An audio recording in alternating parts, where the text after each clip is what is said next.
So hello friends, स्वागत आप सभी का एक नए वीडियो में। तो 3 अक्टूबर को शुरू हो रही है शारदीय नवरात्रि। कलश की स्थापना किस समय करें, कलश स्थापना का शुभ मुहूर्त क्या है, नोट कर लीजिए। कलश स्थापना के लिए सारी सामग्री जो लगने वाली है। 3 तारीख को माता रानी की पूजा शुरू होगी। 11 तारीख को ही अष्टमी का त्यौहार और नवमी का त्यौहार मनाया जाएगा। ये दोनों दिन बेहद खास होता है। तो चलिए जानते हैं कि अष्टमी नवमी के साथ ये नवरात्रि कब शुरू, कब समाप्त और दशहरा कब रहेगा। धार्मिक मान्यता के अनुसार नवरात्रि के पहले दिन कलश स्थापना होती है, जिसे घट स्थापना कहते हैं।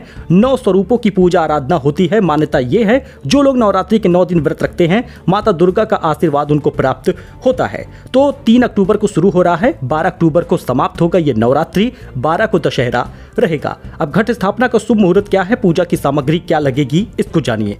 वैदिक पंचांग के अनुसार 3 अक्टूबर गुरुवार को नवरात्रि की शुरुआत तो हो रही है, लेकिन कलश स्थापना के लिए केवल 1 घंटे का शुभ मुहूर्त रहेगा। 6:19 से शुभ मुहूर्त शुरू हो रहा है, 7:23 पर समाप्त होगा।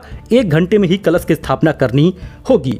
घट स्थापना के लिए जो सामग्री लगेगी उसको नोट कर लीजिए। ये चीजें बाजार से खरीद कर विधिवत घट स्थापना करिएगा। सबसे पहले पंच पल्लव ले लीजिएगा, यानी आम की 5 पत्तियां, फिर मिट्टी के बर्तन, जौ, जल, साफ कपड़ा, नारियल, कलावा, रोली, सुपारी, गंगा जल, सिक्का, दुर्व, गेहूं, अक्षत, हल्दी, पान के पत्ते और कपूर आदि लगेगा। और साथ ही पूजा सामग्री जो नवरात्रि के दौरान लगेगी उसे भी नोट कर लीजिए।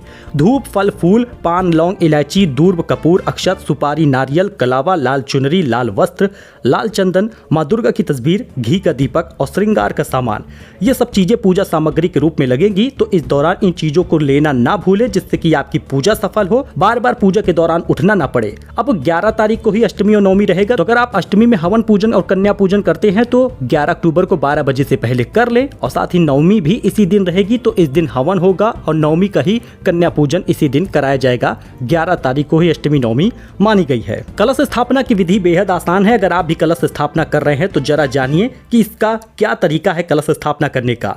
देखिए, गणेश जी को प्रणाम करिए। जहां पर कलश स्थापित कर रहे हैं उस भूमि को प्रणाम करिए। वहां पर चौकी रखिए, उस चौकी पर लाल कपड़ा बिछा लीजिएगा और वहां पर भी प्रणाम करिएगा।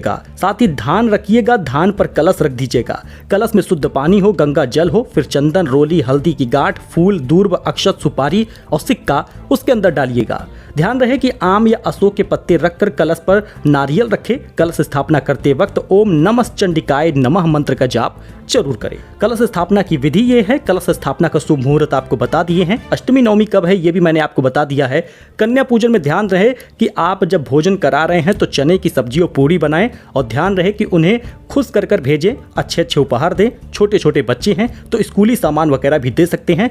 गिफ्ट देना जरूरी है, इससे वो प्रसन्न होंगे, आशीर्वाद मिलेगा। सो मिलते हैं नए वीडियो में नई जानकारी के साथ। धन्यवाद।